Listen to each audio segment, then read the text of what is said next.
Indians ಅಂದ್ರೆ ಥಟ್ ಅಂತ ನೆನಪಾಗೋದೇ ರೋಹಿತ್ ಶರ್ಮಾ. ಎಂಐ ಪಾಲಿಗೆ ಹಿಟ್ಮ್ಯಾನ್ ಐಕಾನ್ ಪ್ಲೇಯರ್. 5 IPL ಕಪ್ಗಳನ್ನು ಗೆಲ್ಲಿಸಿಕೊಟ್ಟಂತ ಸಕ್ಸಸ್ಫುಲ್ ಕ್ಯಾಪ್ಟನ್. ಹೀಗಿದ್ರೂ ಲಾಸ್ಟ್ ಇಯರ್ ರೋಹಿತ್ರನ್ನ ನಾಯಕತ್ವದಿಂದ ಕೆಳಗಿಳಿಸಿ ಹಾರ್ದಿಕ್ ಪಾಂಡ್ಯಾಗೆ ಪಟ್ಟ ಕಟ್ಟಲಾಗಿತ್ತು. ಆವತ್ತು ಅಂಬಾನಿ ಒಡೆತನದ ಫ್ರಾಂಚೈಸಿ ಮಾಡಿದ ತಪ್ಪಿಗೆ ಈಗ ಇಡೀ ತಂಡ ಬೆಲೆ ತೆರಬೇಕಾಗಿದೆ. ಹೇಗೆ ಅನ್ನೋದನ್ನ ಹೇಳ್ತೇನೆ. ನಾನು ಶಾಂತ. ನೀವು ಸುದ್ದಿಯಾನದ ಸಬ್ಸ್ಕ್ರೈಬರ್ ಆಗೋದಿಕ್ಕೆ ಮರಿಬೇಡಿ.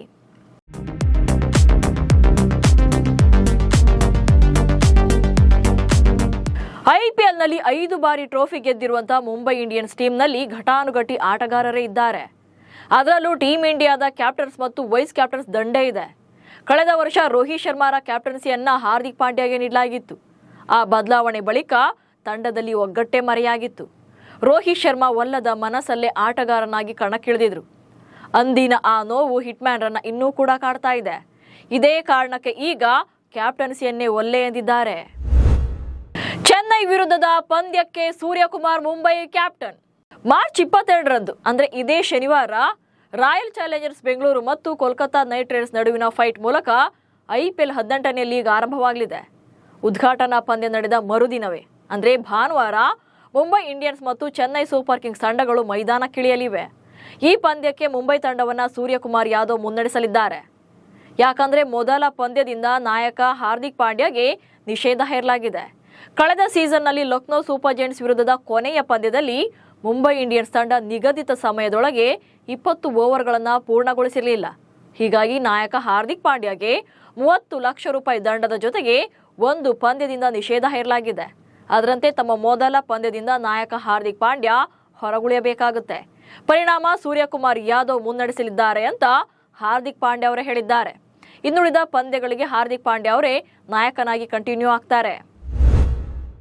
1 ಪಂದ್ಯದ ಕ್ಯಾಪ್ಟನ್ಸಿ ಒಪ್ಪದ ರೋಹಿತ್ ಶರ್ಮಾ. ಅಷ್ಟಕ್ಕೂ ಹಾರ್ದಿಕ್ ಪಾಂಡ್ಯ ಅನುಪಸ್ಥಿತಿಯಲ್ಲಿ ಚೆನ್ನೈ ವಿರುದ್ಧದ ಪಂದ್ಯಕ್ಕೆ ರೋಹಿತ್ ಶರ್ಮಾರನ್ನ ಕ್ಯಾಪ್ಟನ್ ಮಾಡೋದು ಫ್ರಾಂಚೈಸಿಯ ಪ್ಲಾನ್ ಆಗಿತ್ತು. ಆದರೆ ಇದಕ್ಕೆ ಹಿಟ್ಮ್ಯಾನ್ ರೋಹಿತ್ ಶರ್ಮಾ ಒಪ್ಕೊಂಡಿಲ್ಲ. 2011ರಲ್ಲಿ ಮುಂಬೈ ಇಂಡಿಯನ್ಸ್ ಸೇರಿದಂತ ರೋಹಿತ್ ಶರ್ಮಾ 2013ರಲ್ಲಿ ಕ್ಯಾಪ್ಟನ್ಸಿನ ವಹಿಸಿಕೊಂಡಿದ್ರು. ನಾಯಕನಾಗಿ ತಮ್ಮ ಮೊದಲ ಸೀಸನ್ನಲ್ಲೇ ಮುಂಬೈ ತಂಡಕ್ಕೆ ಚೊಚ್ಚಲ IPL ಪ್ರಶಸ್ತಿಯನ್ನ ಗೆದ್ದುಕೊಟ್ಟಿದ್ರು. ಆ ಬಳಿಕ 11 ವರ್ಷಗಳ ಕಾಲ ಅಂದ್ರೆ 2024ರವರೆಗೆ ತಂಡವನ್ನ ಲೀಡ್ ಮಾಡಿದ್ರು. 5 ಬಾರಿ ಚಾಂಪಿಯನ್ ಪಟ್ಟಕ್ಕೇರಿಸಿದ್ರು. ಮುಂಬೈ ತಂಡದ ಅತಿ ಹೆಚ್ಚು ಸ್ಕೋರರ್ ಮತ್ತು IPLನಲ್ಲಿ 6,000ಕ್ಕೂ ಹೆಚ್ಚು ರನ್ ಗಳಿಸಿದಂತ ಕೇವಲ 4 ಬ್ಯಾಟ್ಸ್ಮನ್ಗಳಲ್ಲಿ ಒಬ್ಬರಾಗಿದ್ರು. ಅದೆಲ್ಲಕ್ಕಿಂತ ಹೆಚ್ಚಾಗಿ ಟೀಮ್ ಇಂಡಿಯಾ ಕ್ಯಾಪ್ಟನ್ ಕೂಡ ಆಗಿದ್ರು. ಹೀಗಿದ್ರು ಕಳೆದ ವರ್ಷ ರೋಹಿತ್ರನ್ನ ಕೆಳಗಿಳಿಸಿ ಪಾಂಡ್ಯಾಗೆ ನಾಯಕತ್ವವನ್ನ ಕಟ್ಟಿದ್ದು ರೋಹಿತ್ಗೆ ದೊಡ್ಡ ನೋವನ್ನು ಉಂಟು ಮಾಡಿತ್ತು. ಹೀಗಿದ್ರು ಮುಂಬೈ ತಂಡದಲ್ಲೇ ಉಳ್ಕೊಂಡಿದ್ದಾರೆ, ಆಡ್ತಿದ್ದಾರೆ. ಆದರೆ ಹಾರ್ದಿಕ್ ಪಾಂಡ್ಯ ಇಲ್ಲದ 1 ಪಂದ್ಯದ ನಾಯಕತ್ವವನ್ನು ವಹಿಸಿಕೊಳ್ಳೋಕೆ ಆಗಲ್ಲ ಅಂತ ಸ್ಪಷ್ಟವಾಗಿ ಹೇಳಿದ್ದಾರೆ. ಮತ್ತೊಂದು ಕಡೆ ಜಸ್ಪ್ರೀತ್ ಬುಮ್ರಾ ಕೂಡ ಇಂಜುರಿ ಕಾರಣಕ್ಕೆ ಆರಂಭಿಕ ಪಂದ್ಯಗಳಲ್ಲಿ ಕಣಕ್ಕಿಳಿಯೋದು ಡೌಟ್ ಇದೆ. ಪರಿಣಾಮ ಮುಂಬೈನ ಮೊದಲ ಪಂದ್ಯಕ್ಕೆ ಸೂರ್ಯಕುಮಾರ್ ಯಾದವ್ ಅವರನ್ನ ನಾಯಕನನ್ನಾಗಿ ನೇಮಕ ಮಾಡಲಾಗಿದೆ.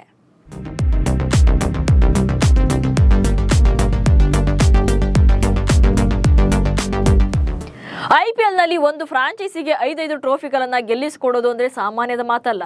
ಬಟ್ ಈ ಕೆಲಸವನ್ನ ರೋಹಿತ್ ಶರ್ಮಾ ಮಾಡಿದ್ರು. ಹೀಗಿದ್ರು ಮುಂಬೈ ಫ್ರಾಂಚೈಸಿ ಅವರನ್ನ ಕೇರ್ಲೆಸ್ ಮಾಡಿತು. ಆ ನಿರ್ಲಕ್ಷ್ಯದ ಪರಿಣಾಮವನ್ನ ಈಗ ಅನುಭವಿಸ್ತಾ ಇದ್ದಾರೆ. ಮುಂಬೈ ಕ್ಯಾಪ್ಟನ್ಸಿಯಿಂದ ಕೆಳಗಿಳಿದ ಮೇಲೆ ರೋಹಿತ್ ಶರ್ಮಾ ಟೀಮ್ ಇಂಡಿಯಾಗೆ ಬ್ಯಾಕ್ ಟು ಬ್ಯಾಕ್ 2 ICC ಟ್ರೋಫಿಗಳನ್ನ ಗೆಲ್ಲಿಸಿಕೊಂಡಿದ್ದಾರೆ. ICC ಟ್ರೋಫಿಗಳನ್ನೇ ಗೆದ್ದಿರುವಂತ ನಾಯಕ IPL ನಾಯಕತ್ವವನ್ನ ಬೇಡ ಅಂತ ತಾವೇ ತಿರಸ್ಕರಿಸಿದ್ದಾರೆ.